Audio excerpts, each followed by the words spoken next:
William Taylor Lecture. This is an annual lecture, and we are privileged to have a distinguished speaker. The title is Syria, Past, Present and Future, and it will be delivered by Razan Ibraheem. Razan is Syrian, and she describes herself as an Irish-Syrian journalist and activist. She came to Ireland in 2011 and received her master's at the University of Limerick. Razan currently works in Kinzen as a senior editorial analyst researching misinformation on social media. Razan has an extensive international profile. She has spent 2 years assisting refugees in the Greek camps. She delivered a speech in 2016 to United Nations Secretary General Ban Ki-moon on global responsibility. She was invited to a United Nations high-level meeting in Geneva on admission of Syrian refugees. She has spent 6 years at Storyful news agency and provided research to the New York Times for the Pulitzer Prize. And Razan is also passionate about women's issues and was awarded the International Woman of the Year in 2016 by the Irish Tatler. Now, Razan, it's over to you. Thank you very much. It's my honor today to be with RCSI and to be part of the AGM event. And I'm so honored as well to be with Suad. And I'm so happy as well to see that she chose Mulham NGO because by far it is one of the best NGOs in Syria and they are doing incredible work on the ground. I would say we can start with the slides. So I came from a country known as the cradle of a human civilization, Syria, which has contributed a big deal to the world culture and heritage. On its Mediterranean shores, Europa herself was born. Qadmus carried the first alphabet across its Phoenician sea to the whole world. St. Paul saw the light on the road of its Damascus, where John the Baptist rests in peace in the heart of the capital, the oldest city still inhabited in the entire world. Next page, please. So I came from a Mediterranean city and I lived my life in Syria and I did, this is myself, my sister and my mother back home in Syria. I lived really like anybody's life. It's simple, beautiful, safe, and beautiful culture. This is something I would like to highlight, that Syria has one of the nicest culture and society in the region. Next slide, please. And after I finished my studies in Syria, where I did English literature in Tishreen University, I did diploma in education. But my dream was always to continue my studies and obtain masters, because my dream was to finish my masters, go back home, set up my own business as a language school, and this is one of the dreams that I really wanted to fulfill. But I came from educated family, but a poor family. We did not have the money. So this is when I decided actually to work and work and work. So I worked for almost 10 years, saving money, penny over penny, to be able to pay for my fees. And after 10 years, I was able to save the international fees for University of Limerick. After I saved the money, I applied for the visa and arrived to Ireland as a student. Failing was not a choice for me. So success was the only choice. And I worked so hard for 1 year to pass my master's. And finally, I got A1 in my MA research and dissertation. And this photo is during my graduation in Limerick University in 2013. Next, please.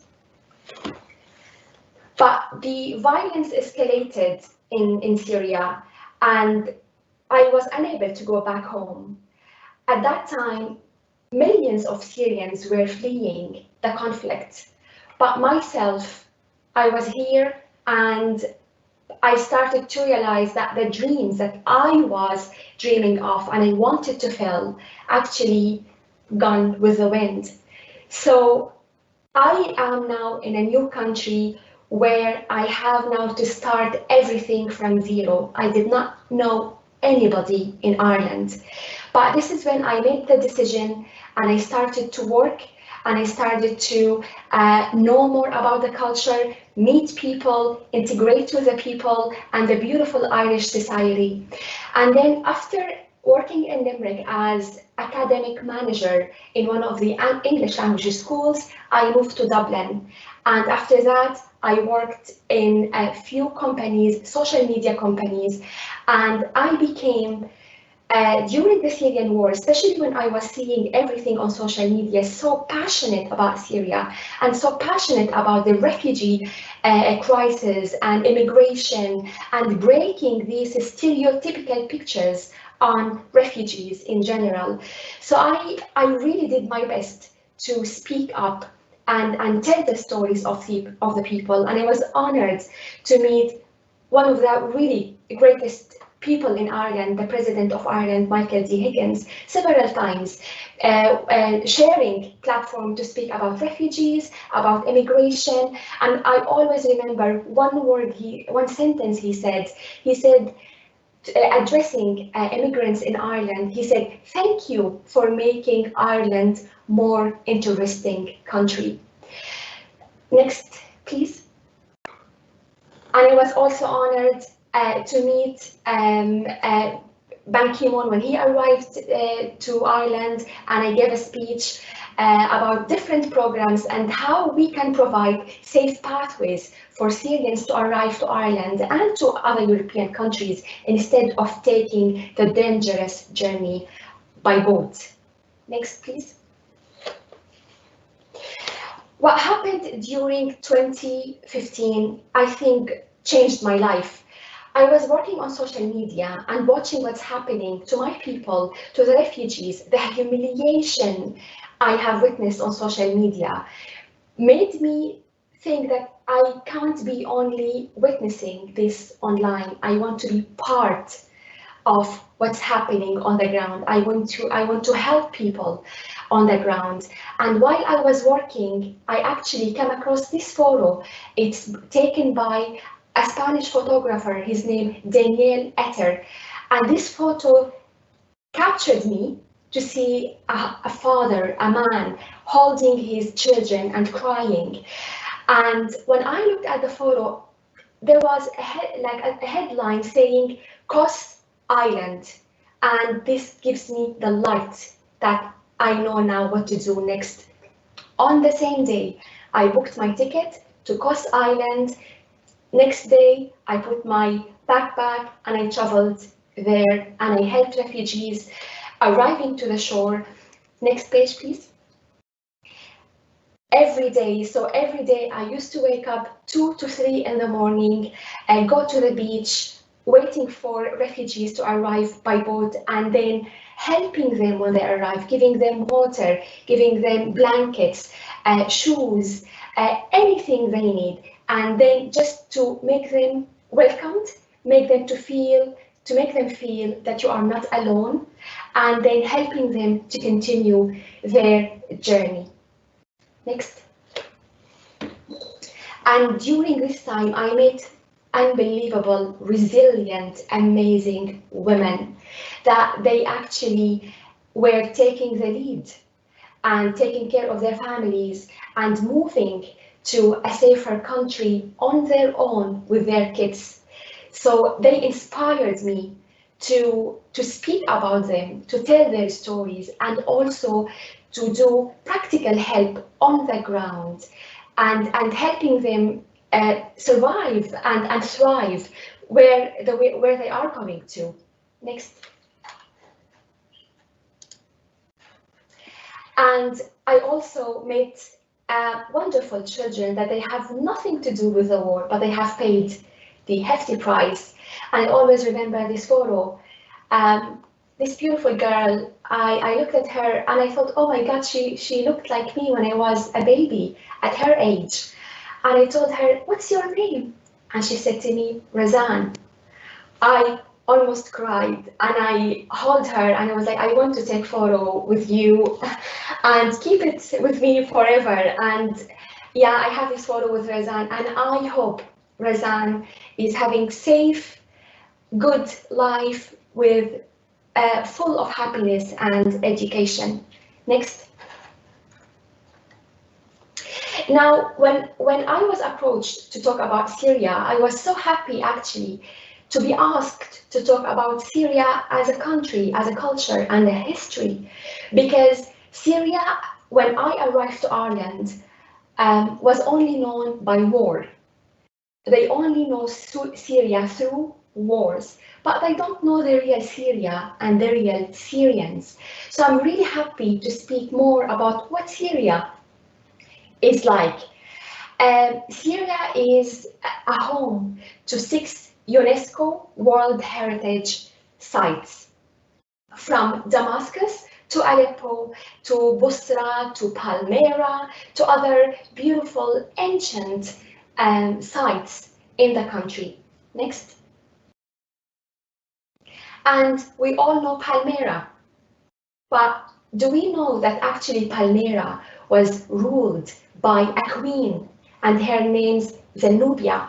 And Zenobia was one of the most powerful queens in the region at that time and made Palmyra one of the greatest sites that it's still standing today. Despite all destruction, Palmyra is still standing tall till today. Next, please. What I would like to mention as well from Aleppo, it's the second. So Damascus is the oldest capital in the world. Aleppo is the second oldest city in the world. And one of the historical places in Aleppo is Baron Hotel. Baron Hotel is very special in Aleppo, and it hosted historical figures. Next, please. From Lawrence of Arabia, and he stayed in room 202. Next. To Charles de Gaulle, he stayed in the presidential suite. Next. And to Agatha Christie, she stayed in room 203, and guess what happened in that room? She started to write The Murder on the Orient Express, which turned into a movie in 2017. 2017. It was something I was like in love with. Next.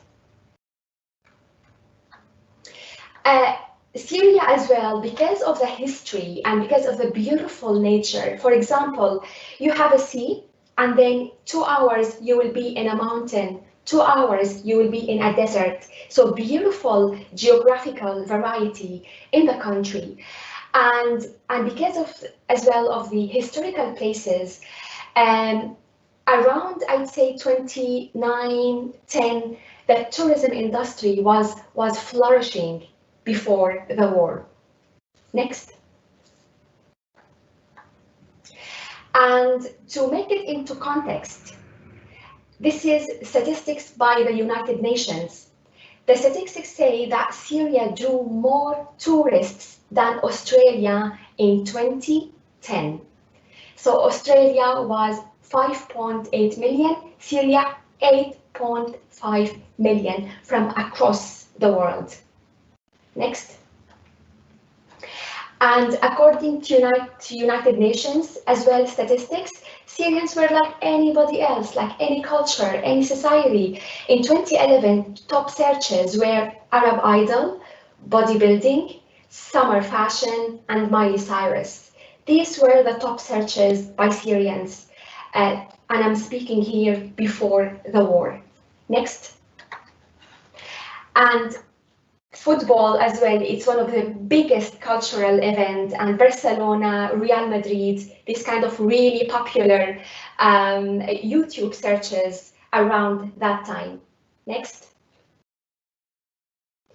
And I would like here to mention that music, art, and all of this beautiful cultural and folk music is extremely popular in Syria.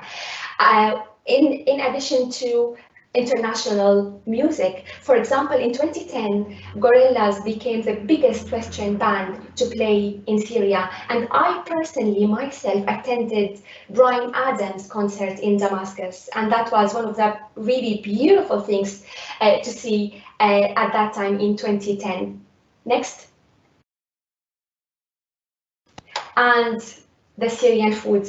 I'm biased, but the Syrian food is really something like I can't even like describe how I love it and how till today, every day, I make Syrian foods because it's variety, and I have to tell you, it's over 1,000 recipe from starters to main courses to desserts. It's extremely full of variety based on vegetables, olive oil, anything we can see from our land we grow. So really, this is one of the biggest cultural, and I'd say as well, Syrian culture is based on food. We gather on food.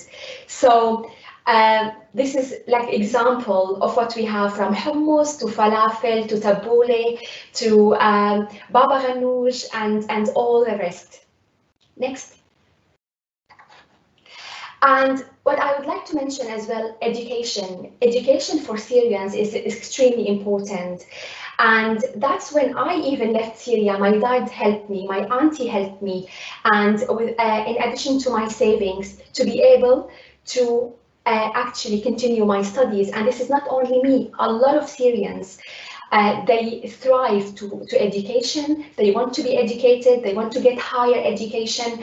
And to give you a context here, United Nations made a comparison between America and Syria, and that was before the war. So 18 out of 100 in Syria, they have advanced degrees, whereas in the US, 11 out of 100. So that tells a lot how the country is like, and the Syrian people and society value education so much. Next.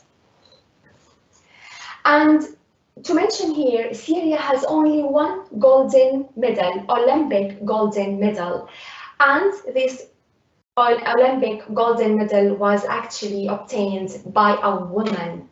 And her name is Ghada Shoua, and she got her Olympics in 1996, and that was the honor, I think, of all Syrians at that time. I remember myself watching her on TV, like glued to the screen, watching her, and felt extremely and super proud of her, especially because she's a woman. Next. And I would like to mention that during our history, Syria has been a country for refugees. We hosted hundreds, thousands of refugees, from Armenians to Italians, Greeks, Central Asia, from Lebanon, from Palestine, from Iraq. So we were the land that welcomed thousands of refugees. Next. And this photo always reminds me how important it is to highlight.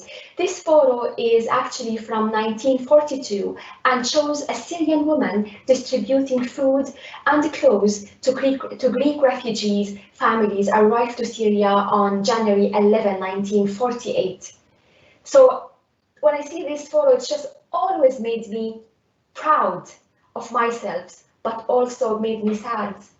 Made me sad that we are the country who hosted millions of refugees, now humiliated and being treated extremely badly in several countries, and even in Europe till today on Greek island, on refugees on Greek islands. Next. And just to give an idea and maybe really definition for people to understand who are refugees.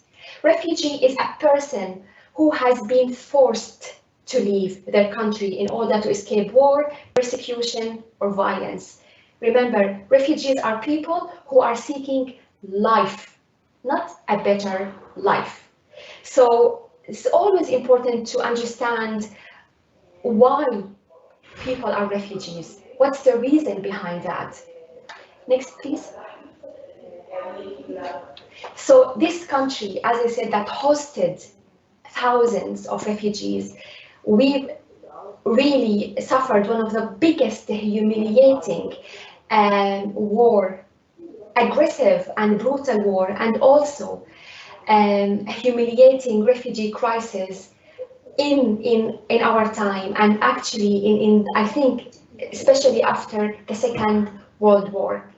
And this photo from Palestinian camp Yarmouk, when I see it, it's something like not from today. It's impossible to be from this time, but it's actually this time, a few years ago, and the humiliation, the sadness, the depression I see on the faces of the people, just something I can't till now believe. This photo is haunting me everywhere I go. Next. And I remember one of the things that, like looking at and talking to people, I remember one refugee told me, if we were lucky, you had time to pack a bag. If not, you simply dropped everything and ran. Ran from airstrikes, from bloodshedding, from persecution, ran from bombing, from all of that. Next.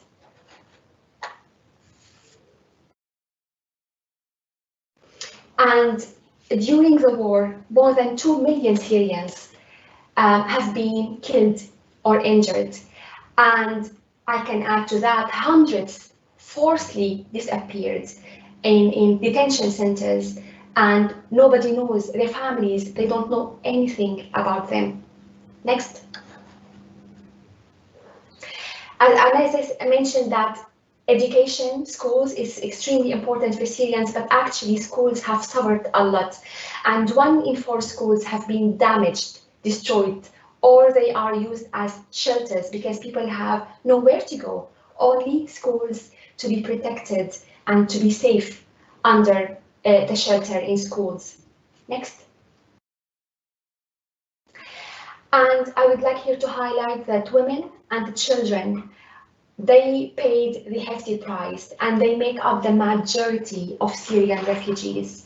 And I myself, when I was working on the like Greek islands, the majority of the people I met were women and children. Next. And after all 10 years of destruction and devastation and all this human loss, so in addition to many people dead and displaced, the economic cost of this Syrian war is more than 1.2 trillion. So we need 1.2 trillion to be able to rebuild our country and to be able to live back again normal life. Next. And all of this, when I see it, future, can I really think of a future? After 10 years, the international community abandoned us. They turned a blind eye of what's happening in Syria. We were humiliated on the refugee camps. We were humiliated on the European shores. All the bloodshedding, and we haven't seen any serious effort to stop the killing. So am I optimistic? I'm not very optimistic about the future, but I will always need to keep a bit of light at the end of the tunnel. And as Suad said, that NGOs on the ground, they do a huge, big change to the people life on the ground. That's why my only hope actually right now is with these NGOs, with people working on the ground, trying to ease the pain and make people live in a bit of dignity on the ground, but without political will and comprehensive collective political will to stop the war and make Syria a country that people can live in, I won't see optimism, to be honest. So that's why we need a collective effort from all of us to push for peace, to push for political solution and help Syrians go back to their countries. Next. And I would like to end with a, a very small short poem by the Palestinian poet Mahmoud Darwish, and I would love to remember him in these important days as well. Mahmoud Darwish wrote a short poem, and that was years ago, but I still relate this poem to Syria and to other countries on conflict in the region. The poem says, "The war will end, the leaders will shake hands, that old mother will keep waiting for her martyred son, that wife will keep waiting for her beloved husband, and those children will keep waiting for their hero father. I don't know who sold us, but I saw who paid the price." Next. Thank you very much for listening to me. I'm honored to be here with you, and I would like to say happy Eid for everyone celebrating Eid al-Adha, Eid al-Fitr for today. Thank you so much, and I'm honored to be and wish you all the best. Thank you. Thank you, Razan. That was absolutely wonderful. You have brought Syria to us, and like you said, we've only actually here in Europe we've only actually seen Syria through the eyes of war. I myself, I'll freely admit, I knew very little about Syria. Anything I had learned, I probably learned it when I was doing Latin, so you can see how relevant that is. I also would like to commend you on the way you the way you brought in all the other aspects of Syria. You know, its UNESCO sites and its food and its culture, and also to the standard of education that the people have. It's quite astounding, and thank you very much. Now, there are few questions, and I have one, and I don't want to be too downbeat about this, Razan, but you actually probably explained a little bit about this. It's like, what was your role in the refugee camps in Greece? I think you've answered that. Were you there as a worker, as a reporter? My eternal image is of the man carrying that wee dead child from the beach when the child had actually drowned. There must have been more depressing images. And were you ever personally affected when you were in the camp? Absolutely. So when I was on the camp, I was volunteering and helping people directly arriving to the shores. And I can't tell you, I think every day I would meet 1,000 people. 1,000 people will arrive every day to the Greek islands. And I remember one of the stories that I will never forget.